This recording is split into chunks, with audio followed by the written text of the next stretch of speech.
Aí a gente vai treinar emocionalmente e comportamento visando o quê? As mudanças perceptíveis, tanto na forma dele pensar, conduzir o pensamento com o pensamento final, como na forma de agir.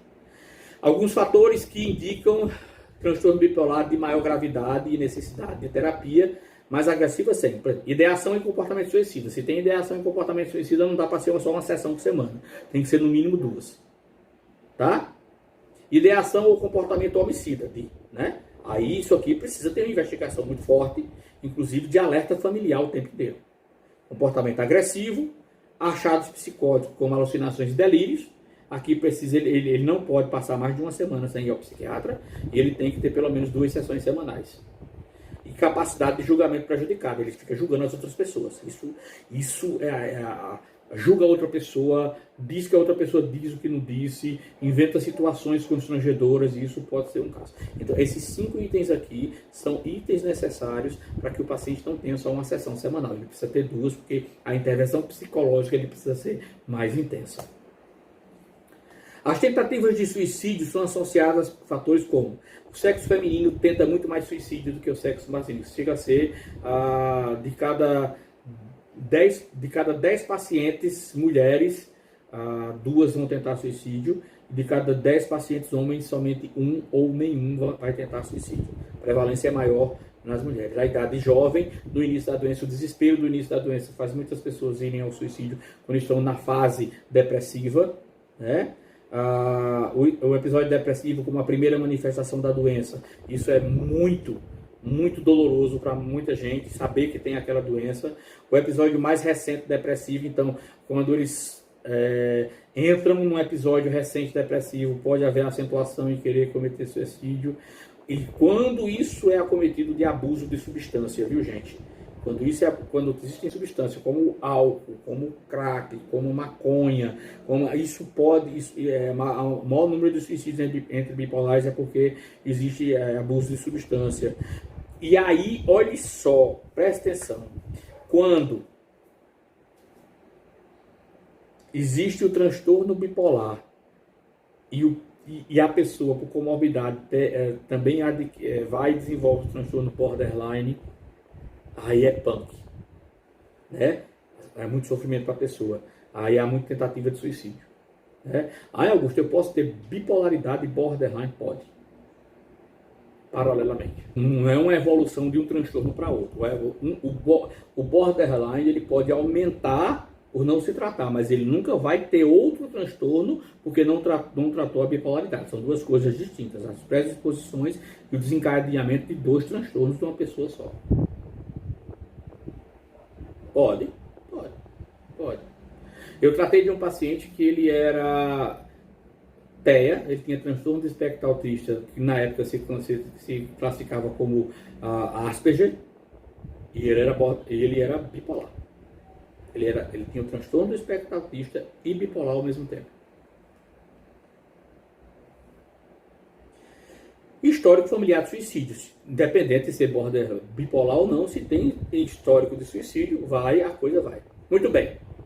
Eu agora quero mostrar para vocês uma surpresinha que eu preparei para vocês antes da gente entrar no borderline. Eu vou aqui tentar... Pronto, eu vou compartilhar com vocês um vídeo de Dr. Estácio, é um dos psiquiatras que eu trabalho com ele. Eu pedi para que ele gravasse um videozinho de 4 minutos, ele falando como psiquiatra, tá? Olá pessoal, tudo bem? Meu nome é Estácio Amaro, eu sou psiquiatra e psiquiatra da infância e adolescência. E eu vou falar para vocês um pouquinho sobre o transtorno bipolar. Como muitos pensam, o transtorno bipolar não ocorre apenas na vida adulta, mas também na infância e na adolescência, sendo mais comum, né, o início na adolescência e início da vida adulta. Então, algumas características são importantes, né, de que vocês saibam para fazer o diagnóstico, baseando-se no DSM-5, que a gente pode pensar como um transtorno bipolar, porque existem 2 polos. O polo da mania, hipomania, e o polo da depressão. E vamos falar um pouquinho agora sobre cada um deles. Para o diagnóstico de mania, é necessário que tenha pelo menos uma semana de sintomas ou que seja tão grave a ponto de necessitar de uma internação hospitalar. E para o diagnóstico de hipomania, são necessários 4 dias. Então, a mania ou a hipomania, pensando na hipomania como sintomas mais brandos, ela é composta por grandiosidade, um humor eufórico, gastos compulsivos, hipersexualidade, vem muito aquela questão da necessidade diminuída do sono. Então, não é que dá insônia. As pessoas dormem menos porque, por exemplo, dormem 4 horas e já se sentem com muita energia para seguir o dia. Então, essas são algumas das características. E também tem o outro polo, como a depressão.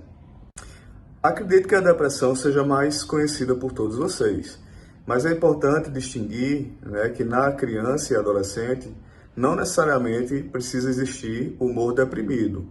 Pode ser o humor irritável. Então, aquela criança que apresenta irritabilidade pode sim estar deprimida, e o adolescente também. Então, algumas características como humor deprimido, anedonia, que é o não ter mais o prazer nas coisas que antes lhe eram prazerosas, desânimo, falta de energia, alterações do sono, alterações do apetite, são algumas características também da depressão. Não necessariamente ela pode ocorrer com sintomas psicóticos, mas pode sim, não só a esquizofrenia e outros transtornos psicóticos, mas existe a depressão, e ela pode ter sintomas psicóticos e também ela pode ou não cursar com ideação suicida. O tratamento do transtorno bipolar deve ser preferencialmente realizado em equipe, composta por, no mínimo, um psiquiatra e um psicólogo, em que o psiquiatra, no caso, nós médicos, realizamos o diagnóstico e fazemos o tratamento farmacológico quando necessário. Quando se medica um paciente com transtorno bipolar, se ele estiver na fase depressiva, a gente vai utilizar um antidepressivo, como por exemplo fluoxetina, sertralina, venlafaxina e outros de outras classes. Mas se o paciente for bipolar, a gente precisa investigar isso bem para que a gente não faça o uso de um antidepressivo e tenha uma virada maníaca, o paciente tornar-se eufórico a partir do uso do antidepressivo. Então, por isso que é preciso que na história seja bem colhido para que não haja esse equívoco de não diagnóstico, só pensando numa depressão unipolar e não bipolar, e trate sem o uso do estabilizador de humor, que é o que se utiliza para a fase da mania e hipomania, que pode ser o carbonato de lítio, que é o padrão ouro, ou estabilizadores de humor, que são os anticonvulsivantes. E penso sim que é muito importante que vocês, psicólogos, saibam sobre isso, até para que vocês, quando forem atender algum paciente que virem, por exemplo, usando um anticonvulsivante, não ficarem se questionando, mas como assim o médico prescreveu um anticonvulsivante se o paciente não tem epilepsia? Então, é importante saber que se usa para o transtorno bipolar, por exemplo, pensando como um estabilizador de humor. Se o paciente tiver depressão bipolar, deve-se sempre fazer um antidepressivo associado a um estabilizador de humor e nunca sozinho, para não ter o risco da virada maníaca, como eu falei há pouco. Então, a gente precisa trabalhar de uma forma interdisciplinar para que o paciente tenha uma melhor resposta com a intervenção farmacológica e psicoterápica. Um abraço a todos e bom curso. Acabamos de ouvir o Dr. Estácio Amaro falando sobre a visão psiquiátrica médica do transtorno bipolar, não é? E com isso a gente termina a nossa fala, o nosso momento sobre o transtorno bipolar. Eu convido você para assistir a próxima série, que vai ser sobre o transtorno borderline. E está muito interessante, muito legal. Antes de encerrar, eu quero convidar você a curtir, a comentar, a ajudar a gente a divulgar o canal Augusto Vaz, para que muitas pessoas possam ser influenciadas e possam ter esse momento de aprendizagem gratuito. Não é? Isso é privilégio. Muito obrigado a todos.